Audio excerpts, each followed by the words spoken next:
Donc la ventilation double flux, c'est un système de ventilation mécanique des bâtiments. Et donc contrairement à la simple flux où on met le logement en dépression, ça fait rentrer l'air par généralement les entrées d'air qui sont au-dessus des fenêtres, hein, voilà, c'est ce qu'on connaît souvent. Eh bien, on va avoir deux ventilateurs distincts, un qui va faire rentrer l'air dans la maison et un qui va aspirer l'air qui va sortir de la maison. Et l'intérêt de la ventilation double flux, c'est qu'on va pouvoir avoir un récupérateur de chaleur entre les deux flux d'air. Donc il y a l'air qui sort qui va donner sa chaleur à l'air qui rentre dans la maison. Et donc ça, c'est très intéressant en termes de confort, parce qu'au lieu d'avoir de l'air qui rentre, je sais pas, à 0 degré quand il fait froid en hiver, on va avoir de l'air qui va rentrer dans la maison déjà préchauffé à 15-16 degrés. C'est beaucoup plus confortable. Et en termes énergétiques également, on va pouvoir récupérer autour de 80% de la chaleur de l'air extrait. Et ça, c'est pas une paille, parce que quand on vise des consommations de chauffage de l'ordre de 50 kWh par mètre carré, eh bien, il faut savoir que les déperditions par la ventilation, ça représente une vingtaine de kWh par mètre carré. Donc la récupération de ces 20 kWh par mètre carré, c'est extrêmement important quand on veut atteindre une performance BBC.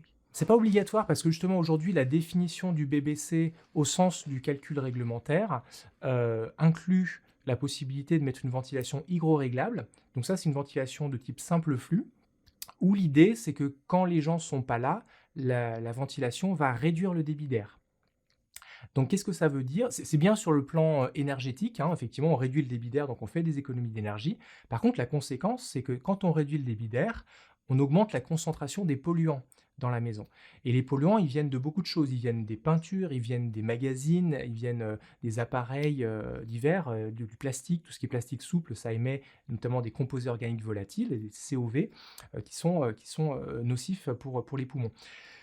Donc cette ventilation hygroréglable, quand elle marche, si elle marche comme c'est prévu sur le papier, c'est-à-dire qu'effectivement elle réduit les débits de façon importante, ce qui n'est pas ce qu'on observe sur le terrain en vrai. Mais donc on n'a pas les économies d'énergie en vrai a priori.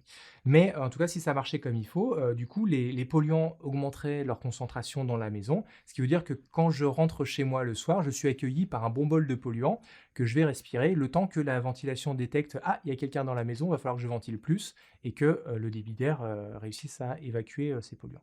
Donc en fait, la double flux, c'est pas une obligation pour faire du BBC, mais c'est une nécessité pour à la fois avoir une performance de type BBC et avoir une qualité d'air optimale dans la maison et un confort olfactif et la santé des occupants.